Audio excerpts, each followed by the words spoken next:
Улсын хурлын гишүүнийг хугацаанаас нь өмнө эгүүлэн татах тухай хуулийн төслийг ерөнхийлөгчийн зүгээс боловсруулан өчигдөр өргөн барьсан. Энэ хуулийг хаврын чуулганы эхэнд яаралтай гормоор хэлэлцэн.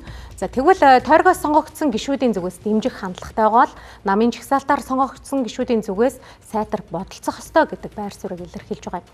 Нөгөө талдаа улсын хурлын гишүүдийн хариуцлагыг чангаруулах асуудалтай зэрэгцээд гишүүдийн зүгээс засгийн газрын сайд нарт хариуцлага тооцох асуудал эх 7 хоногийн улс төрийн нэг гол сэдэв болохоор байна. Гарц нь маш амархан.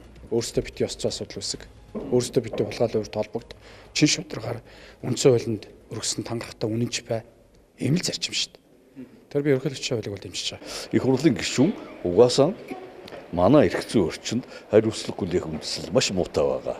Хэдийгээр үндсэн хууль заагаад өгсөн. Их хурлын улсын хурлын тухай хууль заагаад өгсөн. Их хурлын уралдааны дэгийн тухай хууль заагдсан боловч яг хариуцлага хүлээж байгаа, хариуцлага тооцож байгаа.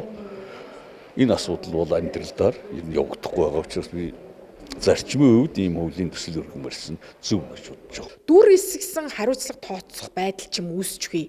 Хин нэгний эрх ашигт явчихвээ. Маш нухацтай авч үзэх ёстой. Ерөнхийлөгчийн зүгээс болоод 96 ногоо намын дарга Батбаатар нарын өргөн барьсан хуулийн төслүүд нь улсын хурлын гишүүдэд хариуцлага тооцох процессыг илүү наривчилж эрх зүйн тодорхойгүй байдлыг арилсан гэсэн хүлээлттэй байна. Хэрвээ хууль батлагдвал парламентод суудалтай намуудад аль алинд нь асуудал яригдах гишүүд бий. Тухайлбал 96 ногоо намын дарга Батбаатарын хувьд Батуул Нарантуяа нарын асуудал чихнээс нь хонхон хэсэг хэвээр байгаа бол Монгол Ардын намын хувьд ч бүлэг дотор хуваагдал нь далд хэлбэрээр үргэлжилсээр байна. Тэгвэл улсын хурлын хаврын чуулган эхлэх үед гишүүдэд хариуц тооцох хуулиас гадна засгийн газарт хариуцлага тооцох асуудал давхар хөндөгдөхөөр байна. Чадамжгүй сайдраа явуулахгүй бол засгийн газар огцрох асуудал нээлттэй хэвээрэл үлдчихэж байгаа. Ялангуяа тойргийн гишүүдийн хувьд бол нэлээ ууртаа орж ирж байгаа болов уу гэж би ойлгож байгаа. Би ч ууртаа байгаа. Ягаад гэвэл тэнд болж байгаа бүтэж байгаа юм яг байгаа юм. Энд яриад байгаа шиг тэр сайхан юм хаана байна? Бүх сумдууд өрөнд орсон байна. Бүх аймаг өрөнд орсон байна. Тогтмол зардлын сангийн яам хасцсан. Сайд нар нь буруу ишилсэн сүх шиг олон жил ялангуяа сайд хийж байгаа хүмүүс задгаарсан байна гэвэл задгаарсан байна.